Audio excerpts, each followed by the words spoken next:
All right, guys, here we go. We are going to now bring it all together. Everything we've learned up to this point in the course, how to, light photographs underground, how to composite multiple images to create unbelievable stills, and now how to take video and add that to the mix to walk away with some unbelievable cave video shots of areas that would otherwise be impossible to capture with video. So I'm going to show you a technique that breaks down all of the limitations and allows you to do some amazing things.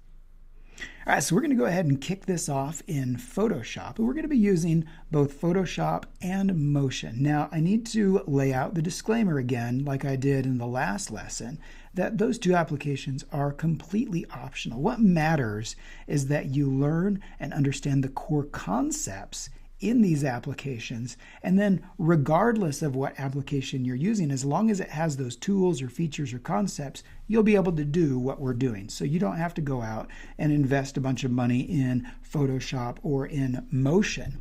There are other motion graphics editors out there that you may have access to, and there's other image editors which we've already explored. So learn the concepts and then go figure out what applications you can use in order to make those concepts work. All right, with that said, so we're going to jump into this image that we worked on a little bit in the last lesson. Now, I've spent a lot more time going through and doing some other adjustments using the concepts we talked about just to finalize this image for video. So some of the things that you'll notice that are slightly different from what we did before is, first of all, the caver is gone. Now, the reason why I've removed the caver is because we are compositing stills with video, and the video will contain the caver walking through the cave. If I kept the caver in the still, that would look really awkward, and it would be obvious that this is a still photograph that's composited with video. And ultimately what we want to accomplish is to composite it in a way that it looks seamless. It looks as though we were shooting only video underground. So I've removed the caver, and the other thing I've done is I've darkened the area where the caver is going to walk slightly. Now, I'm not going to get into the reasons why I've done this yet, but we'll get into that a little bit later on. So the first thing that I'm going to do here in Photoshop, and I think this is important because, and the reason why this thing that I'm going to tell you is important is because if I were to import just this Photoshop file over into Motion, what would happen is it would take every one of these layers in Photoshop and make it a layer in Motion. And that would make for a very cluttered, complex file to work with in Motion. So I'm going to simplify it down. I'm going to basically take these layers and save them out as 4 separate images, 4 separate layers, so I can condense it and it'll make it a little cleaner and easier to work with in Motion. So looking at my image, I need to figure out when I pull this in Motion, I want certain areas to be lit up at certain times. So what areas are those? Well, I think I'm going to do the foreground here, maybe the midground, some of the background, and then the foreground over here. I'll save those as 4 separate images. So to do that, let's go ahead and turn off all of our layers here. And we'll just turn on the layers that we want for each of those images. So first I'll turn on this layer and save the foreground. So we'll turn that on, and then I'll go up here to File and Save As, or Shift Command or Shift Control S. And we'll save that as the foreground right. And I'm going to save it as a PNG file since that's a good video-friendly file format. So we'll save it as a PNG. It compresses it all into a single layer, sort of like a JPEG file. Makes it a little easier to work with. So we'll go ahead and save that out. Now I'm going to turn that layer off, and let's grab now that midground area. So which layers do I need for the midground? Probably, I'm going to say back to there. So we'll get a little bit of the background, but mostly this mid area. So we'll grab those, and then again, Shift Command S or Shift Control S. Save it as a PNG file, and we'll call this midground. Save that out. Okay, now let's turn these off, and let's turn on the images that we need for the background. So we'll grab that one, this one, And that's grabbing a little bit of that foreground there. And I think, let's see, one of these up here is capturing that as well. Turn that off. Let's move this one down here. Okay, so I'm going to grab these images of the background, and again, we'll save that out. We'll call this background. Make it a PNG file, save it. And last of all, let's grab that foreground. All right.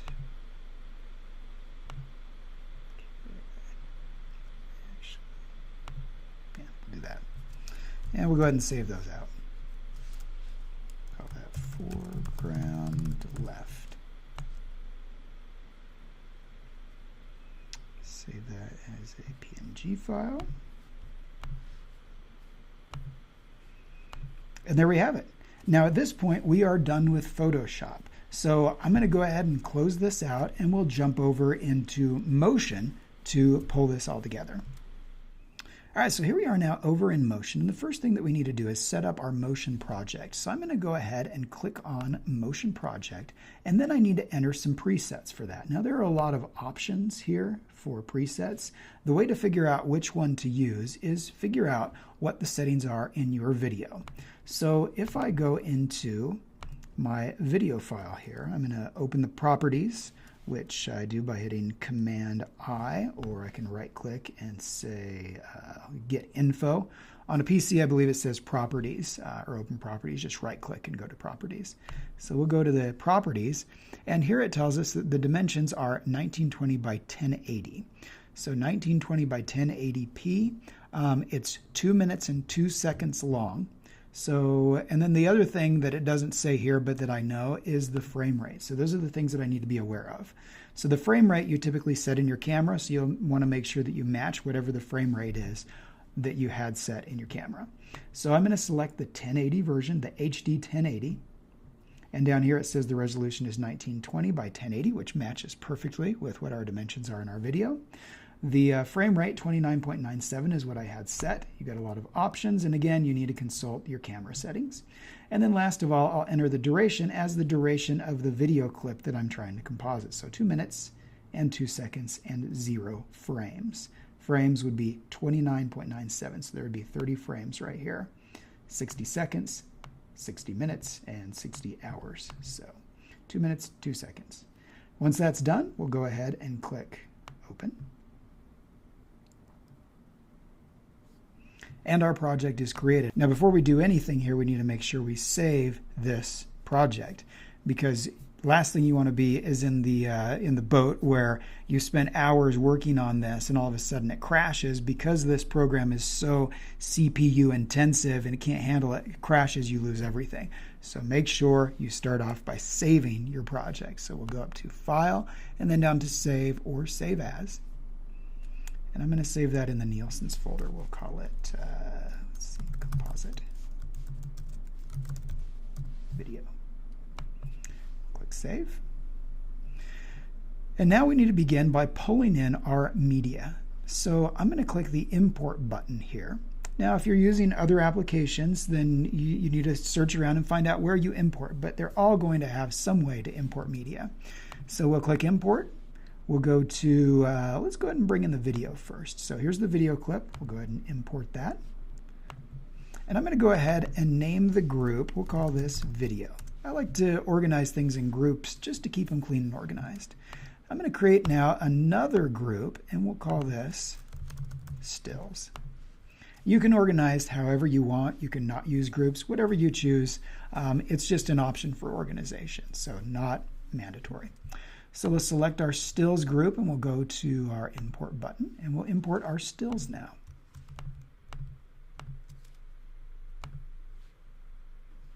All right, so all of our files are now in Motion.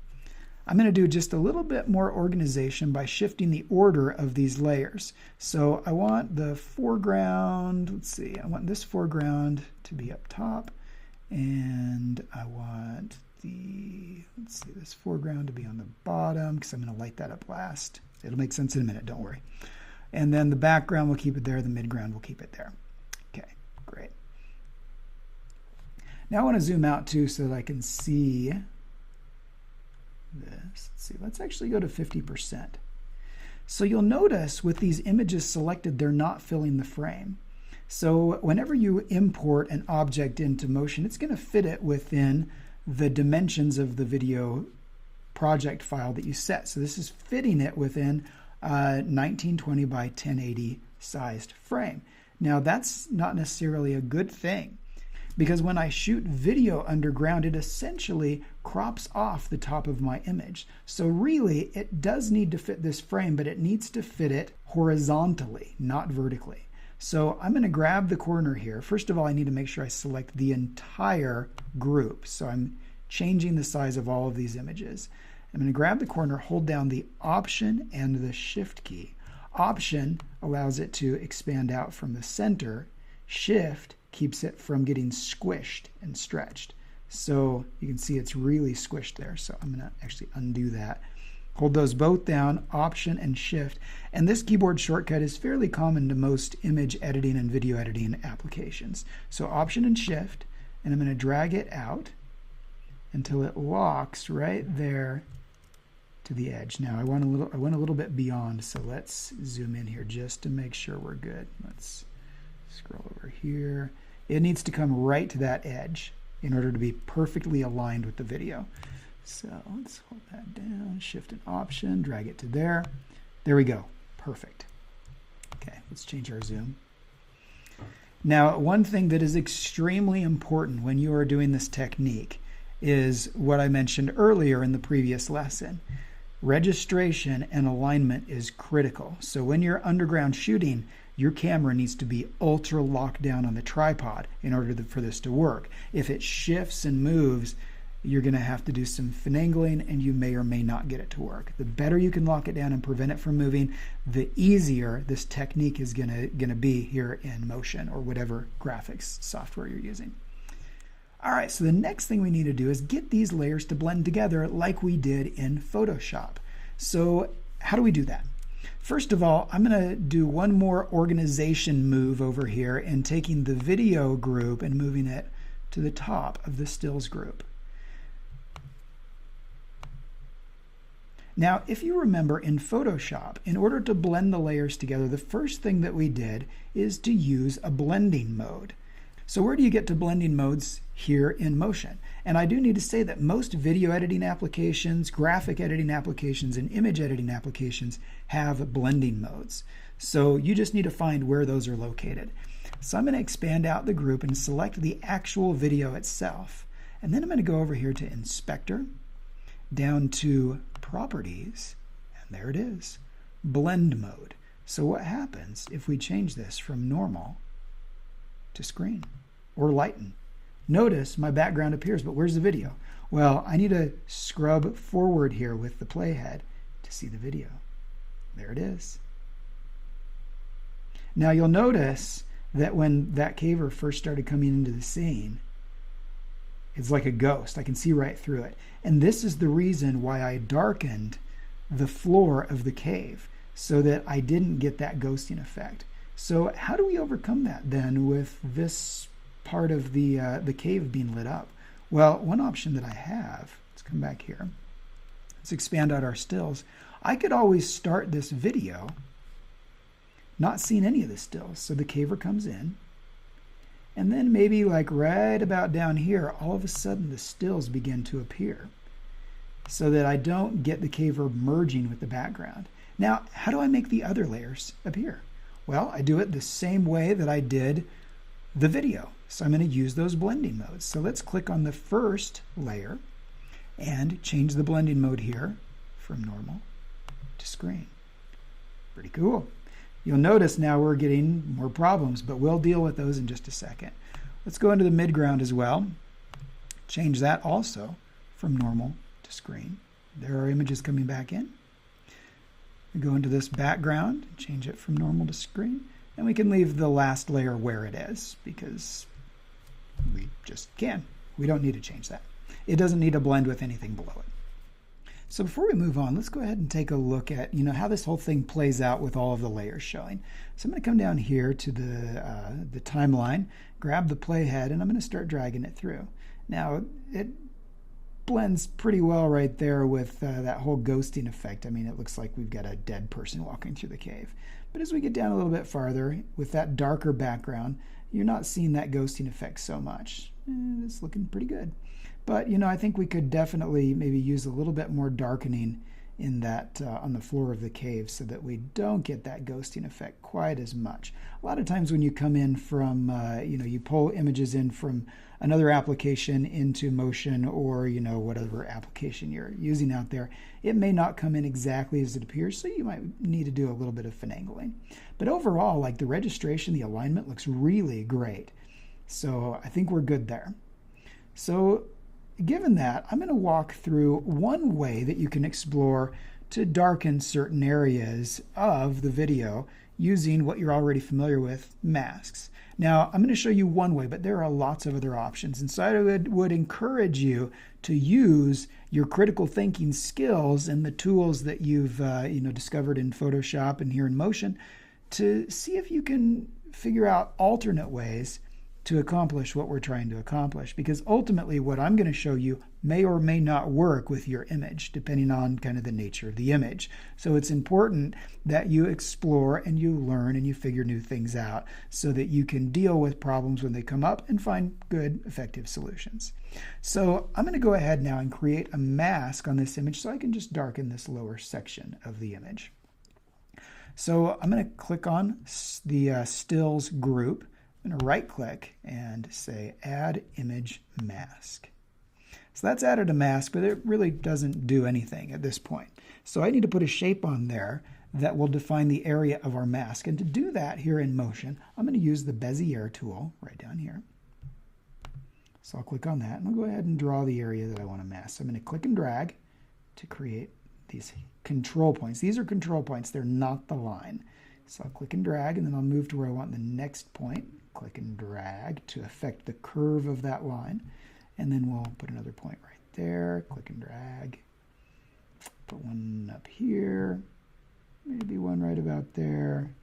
And let's do another one right here. And then we'll bring it all together right back here.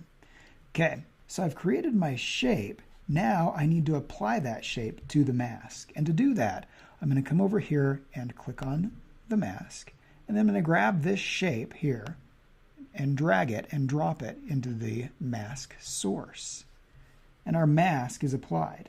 Now, this is not looking that great because it's got a really hard edge and it's not showing any of my image. It's kind of reversed in what I want it to do. So let's go ahead and fix that. So to do that, I'm going to select the mask, not the Bezier shape that I've done. Click the mask. I'm going to come over here from mask blend mode and I'm going to change it from add to subtract. There we go, we've reversed it. And now it's cutting a hole in that area that I had masked. Now I don't necessarily want a hole, I want to see some of the detail and I don't want this hard edge, so let's fix that edge. So to fix the edge, let's click back on the shape now and adjust the feathering. So I'm going to adjust the feathering and that is softening the edge. You can see up here in the preview the effect that's having. And you can see it occurring down here as well. So I'm going to give that quite a bit of softness. Let's go right about there. That should work. And then the other thing I want to do is I don't want it to be totally black in here. I want to see some detail. So I'm going to drop the opacity. And now basically what I'm seeing here is this is cutting a hole through my video. Now it's showing black because the background in Motion is always black, and that's not an issue. If it was blue or something, this technique that I'm showing you would not work, and I would have to find another way to use masks. Probably what I would end up doing is maybe duplicating these layers or this entire group, making a darker adjustment of those images down here, and then cutting a mask through. So I just darken this one area here in the video, or I go back to Photoshop and work on it. So you can see there's lots of different ways to deal with this. I'm just showing you one way using masks. So I've feathered it. Now let's soften the effect so it's not cutting a hole with no detail through my image. So I'm going to change the fill opacity. So we'll bring that down. Notice if I go all the way down to 0, it's back to where I started. So I'm just going to bring that up a little bit just to darken it slightly. And we'll call that good. Okay, we're going to leave that layer now turned off. And let's go ahead and preview how this looks. And I'm even going to click off the Bezier so I'm not seeing the lines here. So just click off there. And let's bring it back through here. Okay. Yeah, that's a little better. I'm not seeing that ghosting effect quite as much. Looking pretty good. Okay. So I'll go ahead and leave that right there. It looks like it disappears right up there when he hits the snow, but I can always cut the video out to right there so that we don't have to watch him disappear into the snow. So now we're going to get into the really, really fun stuff where we actually start building the video so that as the caver walks through in total darkness, lights then begin to appear illuminating the passage. So to do that, I'm going to start by turning off the image layer. In fact, I'm going to turn off all of these individual images. We'll leave the mask on, but we'll turn everything else off. And now I'm going to start the caver walking through the shot. So we'll grab the playhead and drag it along and try to decide at what point do we want that first light to come on.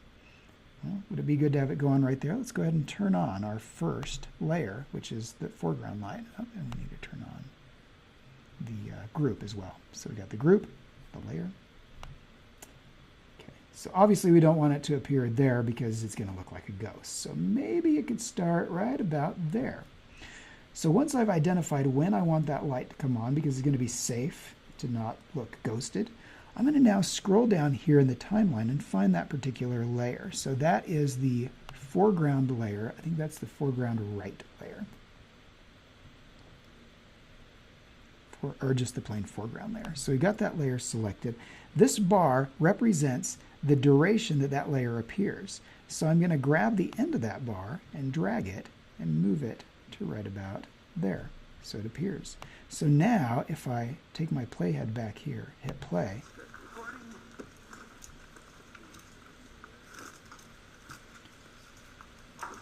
there it suddenly appears. Caver walks through and all of a sudden it appears at that particular time. Now, it's not particularly fluid because when that layer appears, I mean, it suddenly appears and it does not look natural. So in a minute, we'll look at adding some fading effects to that so it looks like the light fades in. Let's go ahead and figure out when we want the other layers to come on. So we'll move this forward and actually let's turn on the next layer to come on, I believe, would be, we could have it be this layer or maybe we turn on this layer. You can decide. I think we'll turn on the midground. So let's move this forward now to about where the caver is no longer in danger of blending with the midground. So somewhere down in there. So we'll go ahead and click on the midground. We'll grab it, drag it to right there at that point. Let's take a look. So caver moves down, that light pops on. And then at what point do we want the next layer to come on? Well, it can come on at any point. So maybe that goes on. And then just shortly after we turn on this background light, let's make sure we turn that layer on. And then maybe shortly after that, we turn on the foreground light. Okay, let's check it out. So we'll go ahead and hit play. So there's our midground.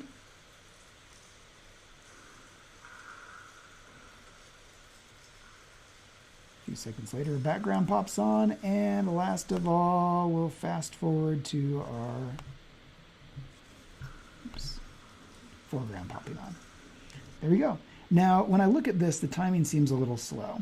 So I may decide to adjust that and drag this over here so it comes on a little bit quicker after that midground light pops on. It's your choice. You can do whatever you want. All right, let's go ahead now and take a look at making this dissolve in or fade in instead of suddenly come on. So I'm going to select the layer that I want to adjust. So we'll select that foreground layer. And I'm going to come over to Behaviors and Basic Motion. And then we'll select Fade In, Fade Out. Once you do that, that effect is then applied. And then I have the ability to come over here into the Behaviors with that behavior selected and change the duration. Now, I believe this is set in frames. Let's take a look at it and see. So we come here to the foreground. We'll hit play. So that's about 20 frames, which is a little less than a second. So if I want it to fade in a little more slowly, I can always adjust that by grabbing this bar and dragging it up. Let's see what 40 seconds does on the fade in, and then the fade out also will bring that up. So it fades in a little slower. Maybe I like that. So you can play with those settings and adjust it however you like. There's some offsets and other parameters that you can adjust. But that gives you an idea of how you apply an effect. Now I'm going to go into the next layer here, this midground, and let's do the same thing. So behavior, basic motion, fade in, fade out. And we'll bring that up to a higher number. We'll do the same thing on our next layer. So basic motion, fade in, fade out. And let's take that up a little. And then our final layer, basic motion, fade in, fade out. All right. So there you have it. Now let's go ahead and play this and see how it looks. Oh, well, let me take it back to the beginning here. So bring it here, hit play. That light appears. Go ahead and jump ahead. Next one appears. Walks a little bit further, and the next layer comes on, and then finally the last layer. So there you have it, a beautifully blended image where you've taken stills and video and composited them to make it look as though all of this were shot underground with video. So the final thing that you're probably going to want to do, after you've done all this work to create an unbelievable video shot underground, is share that with your friends and family. So to share the video, you obviously can't send them the Motion project because they're going to have Motion installed. So to share the video file, you've got a couple of options. So I'm going to go up to share, and I can share that via YouTube or Facebook. Basically, you tie your account to one of these, one of these services, and then you hit share and it uploads it and it's ready to go. So that's one way to do it. The other is to export the movie. And a lot of times I'll do this just so I can, have it on my devices and share that with other folks. Or I can send it to Final Cut and throw this into a bigger composite video that I'm doing, like a documentary on this particular cave. So typically if you're going to do that, that's what you're going to do if you're going to continue editing this in another application. So let's click Export Movie. And then we'll choose the settings we want to use. I typically just leave it as same as source. You can change that if you want to increase the compression or change the format. But typically same as source works for me to retain all of the quality and not cut the quality down. And really with Motion, that's about all that I need to adjust. I'm going to say include video only. I can include audio as well if I want to, so that's an option. The audio in this shot is pretty poor quality, so maybe I want it, maybe I don't. You can make that decision whether you want to carry the audio over or not. I'm going to just import or export the video only, and then I'll add my own sound effects to make it sound a little more natural and a little more real, quote unquote. So once you've set those settings, you'll hit next. Choose where you want to save it. Click save, and then let it do its thing. So there you have it. You now know how to take still images and video and composite them to create an unbelievable video shot underground. So I would encourage you, now that you have some of the very basic concepts, to explore your motion graphics or video editing software and see what other features are available. One thing that comes to mind as I look at this picture that I could spend a little more time on is the color on the caver is slightly different than the color of the still image. So there are features in the ability to add color adjustments to video here in Motion and also in Final Cut. So I may go in and apply those color adjustments to try to get that color to match so it's not got that slightly greenish hue and has a little bit more warmth to it. So I could spend time doing that, and I could spend time doing a whole slew of other things. But I'm not going to spend the time going through that now because that is, no pun intended, a bottomless pit of things that we could explore. So I would invite you to go out and explore what features and what tools are available to take this to the next level with video. And I expect to see some phenomenal cave videos now coming out now that you understand and know this technique.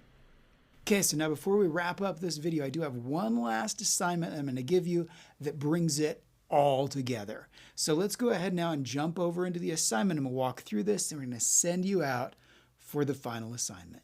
Okay. So today is the day that you pull it all together and break through the limitations of your equipment. Whatever your limits have been in the past, with either having enough light to illuminate a room that seems, too big for your equipment, or having enough lights to get the effect you're after, in this assignment, you're going to leverage the power of compositing to overcome those limits. So here's what you're going to master. You're going to master compositing multiple images into a single image that overcomes the limitations of your equipment. And you may also decide to play with video, since we've gone through that as well. So think compositing. All right, so in the assignment checklist, if you're limited in the number of lights that you possess and you find it difficult to get the shot you want when lighting a small or a medium-sized room, then start with that. If, on the other hand, you're blessed to have a whole army of lights with slaves, then push yourself by photographing a massive chamber. Now, as you're shooting, there's a couple of things that I want you to remember. One, I want you to remember that if you're including a person in your shot, and if they shift a little bit during each shot, that you might run into a challenge when you go to composite this. Now, it's not impossible, but it might be difficult to get it just right. So keep that in mind. Number two, as you are changing your position and changing the angle of the flash, as mentioned below, try not to take an excessive amount of variations. The more layers you end up with having in Photoshop, the more difficult it's going to be to keep track of, what is what. And then three, remember to lock down that tripod. The slightest shift is going to make compositing extremely difficult, if not impossible. Now, I want you to remember also that when you're shooting, you are not trying to get it perfect. So each shot that you do is probably going to look pretty crappy. The magic is going to happen when you get into Photoshop and then begin compositing. So don't get frustrated with the fact that, that first shot you did was, didn't look that great. And so you start playing around with like multiple lights and all that kind of stuff. Don't worry about that. It's not about getting a perfect shot. It's about illuminating all of the possible areas of the cave in separate shots and then pulling it all together. So keep that in mind as you're out there shooting. All right, so here's what you're going to do. You're going to follow these steps. So first of all, set up your tripod. Remember to lock it down so that it doesn't shift at all for a very long time. You want to lock it down hard. Next, remember to use a remote timer or a cable release. Remember, you don't want your hand to touch the camera after it's locked down. If your hand touches the camera, you're going to introduce more of a possibility that that's going to shift. So use a cable release or some sort of a remote. Next, move to your first position and then fire the flash for that first shot. In the next shot, you're going to keep the same position, but change the angle of the flash. Maybe in the previous shot, you were shooting it straight up, turn it at an angle, straight on, off to the side, however you want to do that. A couple of different variations with that light. Now I want you to keep changing your position and changing the angle of the flash until you feel like you've explored enough variations that you have a lot to play with in Photoshop. Once you've done that, move on to another location, and you're going to go ahead and repeat these steps over and over and over again.